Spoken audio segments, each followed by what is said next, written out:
오늘 저희가 저기 니체 관련 혼자일 수 없다면 나아갈 수 없다 관련해서 첫 책이고 그래서 또 한 2주, 3주 정도의 또 간극이 있어서 네.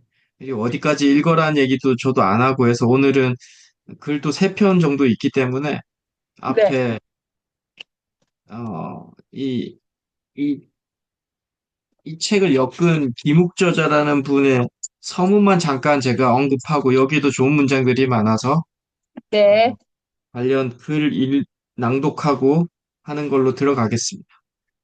네, 혼자일 수 없다면 나아갈 수 없다. 프리드리 니체 아포리즘이라는 책이고요. 오늘 니체 1주차고 총 23주차가 되겠습니다. 자, 니체를 소개를 하면 1844년, 그러니까 지금으로부터 한 200년 조금 안 되는 독일 목사 집안에서 태어났고요. 24살에 스위스 바젤 대학의 교수가 됩니다. 뭐 천재겠죠. 24살에 교수가 된다고 할 정도니까. 네, 고전 문헌학을 전공하셨다고 하고 1879년 35살에 건강이 좀 악화가 돼가지고 교수직을 그만뒀답니다. 그러니까 한 10년 정도 교수직 하시다가 10년 동안 그리고 10년 동안 이분이 이제 편두통, 위통, 우울증 뭐 이런 것을 되게 많이 알았다고 합니다. 근데 그런 과정에 이제 저술활동, 종교, 도덕, 문화, 철학, 과학에 대한 수많은 비평을 이제 남기면서 지금 이 우리가 이렇게 한 200년 대신 이 철학자를 공부를 하게 됐고 1889년 45살쯤에 증신분열, 그러니까 증신병 같은 거죠. 증세가 발생을 해서 그때부터 한 10년 동안 또 고생하다가 1900년 56세 정도 때 이렇게 사망했다고 나옵니다. 그러니까 뭐 그 당시에는 뭐 이게 평균 수명일 수 있지만 우리가 지금으로 보면 되게 빨리 돌아가신 격인데 여하튼 천재이기 때문에 이런 정도의 나이인데도 벌써 세상을 관철하고 관통하는 많은 저술 글을 남기신 분이 이제 니체라고 보입니다. 어, 4페이지의 김욱 저자의 서문 여건이의 뭐 편역자의 글이니까 개인적으로 저는 이분이 되게 나이가 많다는 것만 들었거든요. 되게 하여튼 글을 너무 잘 쓰시더라는 걸 제가 이 책을 보면서 많이 느낍니다. 니체만큼 현대 사회 각 분야 전반에 지대한 영향을 끼친 철학자는 존재하지 않는다. 뭐 제가 외국에서 살진 않았지만 여하튼 우리나라에서는 그냥 철학하면 일단 니체입니다. 요즘에 쇼펜하우가 조금 뭐 많이 회자되고 있지만 여하튼 그래서 철학하면 니체죠. 거기서부터 시작을 하죠, 보통. 그만큼 많은 전혀 상관없는 철학과 전혀 무관하신 분도 니체라는 이름은 우리가 익히 들어서 알고 있죠. 책에 보면 4페이지에 니체가 외쳤던 영혼 회귀는 그가 생존했던 시기엔 무명에 억눌린 삼류 철학자의 광기 어린 발악으로 치부되었으나라는 문장이 나옵니다. 뭐 니체의 철학의 어떻게 보면 약간 핵심이 이 영혼 회귀라고 저도 보입니다. 영혼 회귀는 지금 살고 있는 삶이 반복되는 거예요. 무한히 그것도. 지금 삶과 똑같은 삶이 또 반복된다는 거예요. 그게 영혼 핵입니다. 니체가 말하는. 뭐 이런 질문이 들어가죠. 당신의 지금 삶이 영원히 반복되면 당신은 지금 삶에 동의하겠는가? 아니면 지금 삶이 아닌 삶을 살고 싶은가? 니체가 질문하는 거예요, 이게. 영혼 핵이라는 게. 답하기가 참 애매하죠. 뭐, 그래도 더 나은 삶을 살고 싶다, 이런 생각을 합니다. 네. 그러면 니체는 말합니다. 지금 그러면 그 사항을, 지금 당신의 삶을 전환시켜라고. 전환시켜서 그 삶을 살라고. 지금 영원히 반복될 것 같은 정도의 삶을 살아야 된다. 좀 이상적인 철학이긴 한데, 여하튼 뭐, 인사이트 있는 질문이죠. 5페이지에 보면 니체가 생명력을 지속할 수 있었던 힘은 그의 특별한 문장력에서 비롯되었다. 저도 이런 생각은 했었어요. 뭐 니체뿐만 아니라 철학자들의 이렇게 우리가 지금까지 회자하는 철학자들을 보면 그분들이 그냥 문장이 장난이 아니죠. 제가 봐도. 뭐 스토아 철학에서도 저도 그걸 많이 느꼈는데 특히 니체는 더 멋진 문장가예요. 제가 볼 땐. 야, 이 사람은 그냥 그래서 처음에 이야기했던 것처럼 고전 문헌학이에요. 이분이 그러니까 문학을 되게 좋아하셨던 분이신 거예요. 제가 볼 때는. 그래서 참 이게 문장의 힘이 얼마나 큰가를 새삼 또 이분을 통해서 느낀데, 네, 김욱 작가님도 이렇게 김욱 작가님은 참고로 지금 90세인가 그래요. 되게 나이도 많으세요, 이분. 그는 보이는 세계를 믿지 않았다. 확인된 사실에 대한 맹신을 거부했다. 스스로 인식하고 경험하고 깨닫고 실패한 것들만을 실체와 진실로 수용했다. 니체에게 기성 가치관은 무의미했다. 그러니까 이게 니체 철학을 설명해 주는 것도 되게 핵심이 다 들어가 있죠. 니체는 지금 내 눈앞에 보이는 세계를 믿지 않았다는 거예요. 그러니까 확인된 사실에 대해서 맹신을 거부했다는 거예요. 그냥 일방적으로 믿는 것. 그리고 스스로 인식하고 경험하고 깨닫고 실패한 것들. 자신이 경험한 것들만 수용했다는 거예요. 실패하고 하면서. 그래서 니체에게 기성과 칭화는 무의미했다는 거예요. 기존에 펼쳐져 있는 거는 니체는 다 거부했다는 거예요. 뭐, 전 한 두세 문장 보면서, 아, 이게 니체다 싶더라고요. 그래서 결국은 니체는 신은 죽었다라는 말을 했다고 하는데 한 두 번인가 말했다는데, 결국 이분이 경험하지 않은 것은 의미 없다고 했기 때문에 이런 얘기를 하는 거예요. 신은 죽었다라고 하면서. 그리고 6페이지에, 네. 니체는 단독자가 되어 자기만의 세계, 스스로 만들어낸 세계, 자신의 모든 것이 새겨진 단 하나의 세계에서 영원히 자유롭게 존재하기를 소망했다. 하지만 그 소망은 공동이 지배하는 현실 세계에선 허락될 리 없는 금단이었고, 결국 니체의 삶을 무명과 절망과 병마에 빠뜨리는 비극을 탄생시키고 만다.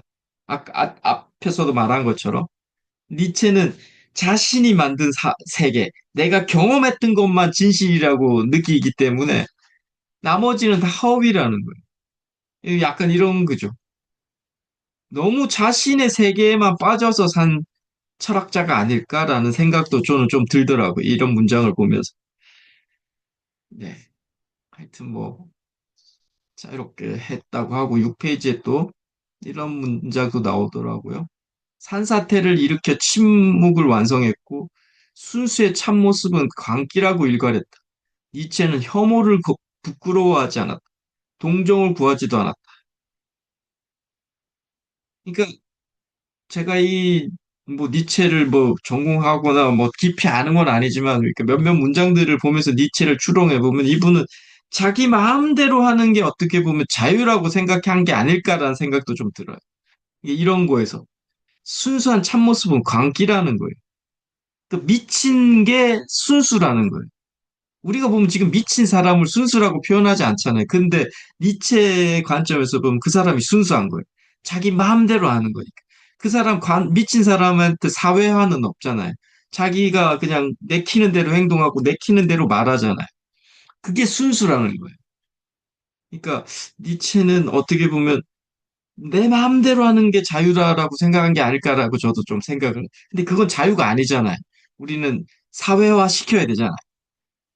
하면 안 되는 것들이 있잖아요. 뭐 법을 떠나서 그냥 저 사람한테 피해를 주면 안 되고 이런 게 있는데 일단 니체는 이런 것을 미친 사람이 참모습이다라고 할 정도. 그리고 혐오를 부끄러워하지 않았다는 거죠. 우리가 미친 사람은 혐오하잖아요. 아, 저 사람 미쳤다고 하면서. 근데 부끄러워하지 않았다는 거. 동정을 구하지도 않았다. 이런 거에서 좀 추론해 볼 수 있죠. 아, 니체가 이런 성격이었겠구나라고. 또 7페이지에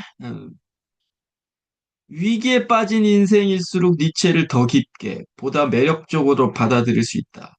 세상이 위태롭고 삶이 무력해질수록 니체의 글이 더 크고 더 넓게, 보다 반갑게 발견되는 진짜 이유일 거다. 그래서 제가 볼 때 니체가 이 지금 200년 된 이 철학자가 뭐 외국은 모르겠지만 우리나라는 꽉 잡고 있는 거예요. 거의 철학의 8, 90% 니체로 시작해서 니체로 끝나거든요. 니체 책 내면 지금도 여전히 베스트셀이 나옵니다. 웬만하면. 그게 뭐냐면 위기에 빠진 인생일수록 니체를 더 깊게 매력적으로 받아들이는 거. 이 얘기는 뭐냐면 니체는 초인 사상을 강조해요. 그러니까 자기를 극복하라는 사상이거든요. 그러니까 우리가 말하는 자기 개발하고 딱 맞죠. 너를 극복하라는 게 자기 개발서의 핵심이잖아요. 공부 열심히 해, 운동 열심히 해. 이거 똑같은 거예요. 그걸 멋진 문장으로 써놓으니까 니체의 글을 언급하면 언급할수록 사람들은 다 박수 치는 거예요. 맞다, 맞다. 라고. 근데 저도 글을 좀 쓰면서 이제 이런 의견이 나오더라고요. 우리가 글을 쓸 때 보면 뭔가 강의를 할 때도 그렇고요. 자신의 노력으로 해결할 수 있다는 메시지를 우린 좋아해요. 제가 느낍니다. 블로그를 글을 쓰거나 브랜치에 글을 쓸 때도 이게 뭔가 내가 할 수 있어. 내가 지금 좀 게으른 거야. 이 메시지를 좋아해요. 우리 사람들은. 제가 좋아요 개수 이런 걸 잠깐씩 통계를 내보면 그런 게 보여요. 그래서 니체가 말한 차기를 극복해야 한다는 메시지가 먹히는 거예요. 니체 책이. 왜? 니체는 초인사상의 핵심이기 때문에. 너 열심히 하면 돼라는 거기 때문에. 근데 또 반대로 이런 거 있죠. 이 노력으로 해결할 수 있다는 메시지를 좋아하는데 반대로 요즘에 유행하는 게 그냥 미니멀 라이프 있잖아요. 그냥 뭐 너무 애쓰지 않아도 괜찮아 이런 거 많잖아요. 특히 좀 많이 유행했잖아요. 너무 노력 안 해도 돼 이런 메시지들이 있어요. 그 책이 지금도 아직 우리나라에서도 많이 사회적으로 많이 지금 브로드되고 있어요. 그러니까 반대죠. 노력으로 해결할 수 있는 메시지가 아니라 위에 반대로 고정되어 어쩔 수 없다는 메시지가 먹히기 위해서는 지금도 충분히 괜찮다는 위안적 메시지가 먹히는 거예요. 제가 볼 때. 저는 이 얘기가 어떻게 보면 글에서도 우리 지금 소장님이나 저나 글 쓰는 거에서도 어떻게 보면 이게 진짜 300페이지 필요 없다는 거예요. 이게 핵심일 수도 있는 거예요. 네가 노력하면 된다는 이 메시지가 녹아나면 엄청 좋아하고 이 메시지가 아닐 거면 지금도 충분히 괜찮다는 위안적 메시지로 가야 된다는 거예요, 책이. 그럼 좋아하더라는 거예요, 제가 볼 때는. 근데 이걸 알면서도 자기 글로 녹여내기는 쉽지 않죠. 그렇지만 이걸 안다는 것 자체만으로도 저는 엄청난 깨달음이죠. 저도 아직 그 정도 급은 아니지만 이걸 제가 발견했다는 것만으로도 와, 맞다, 맞다 하는 느낌이 있어요. 그래서 꼭 이런 거는 한번 깊게 한번 생각해 보셔도 좋을 것 같아요. 글 쓰실 때. 네. 10페이지에 그는 자신의 고통과 상처를 통해 오히려 진실을 확인했고 그로 인해 상처받은 영혼들에게 위로가 될 수 있었다. 니체는 자신의 삶을 뒤쫓는 질병과 가난과 고독의 그림자에서 벗어나고자 생을 초월하는 의지를 구원의 방주로 여겼다. 네. 뭐 제가 그래서도 계속 말씀드리죠. 자신이 고통을 겪어야만이 주변에 있는 사람들을 위로할 수 있다는 거죠. 내가 별로 안 겪었는데 옆에 사람들을 위로하기가 쉽지 않죠. 그러면서 또 책에는 28세 첫째 비극의 탄생을 썼고 니체가 정신병원 입원 2달 전에 이 사람을 보라라는 책을 썼답니다, 니체. 네. 그리고 7페이지에 이게 마지막이겠네요. 니체 니체의 철학은 인생을 극복해야 할 대상으로 규정했다. 계속 말씀드린 것처럼 니체 철학은 초인 사상이에요. 지금의 나를 극복하는 것. 네. 규정으로 했고 이분이 5살 때 아버지가 돌아가셨고 평생 독신으로 지내며 눈병, 편두통, 정신분열에 시달렸던 니체로서는 살아야 한다는 사실에 아니 생존할 수밖에 없다는 진실에 절망했을지도 모른다.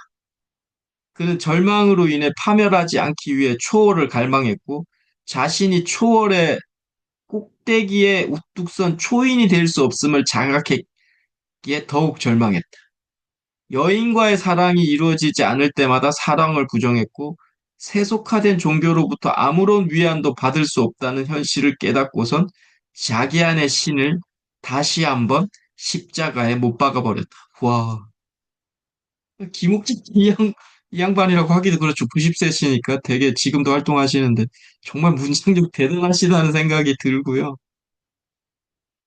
니체 철학의 핵심을 이 서문 몇 페이지 안 되는 거에서 거의 다 녹여냈지 않나 저는 뭐 짧은 제 소견으로는 그런 느낌입니다. 니체는 인생을 극복해야 할 대상, 자기계발서죠. 우리가 말하는 열심히 노력하고 공부하고 운동하고 하는 이런 여인과의 사랑이 이루어지지 않을 때마다 사랑을 부정했고라는 거에서 이 니체가 정말 사랑했던 여인이 루살로메라는 여인이 있어요. 근데 이분이 진짜 대단하신 게 니체도 사랑했고 릴케도 이 여자를 사용했고요.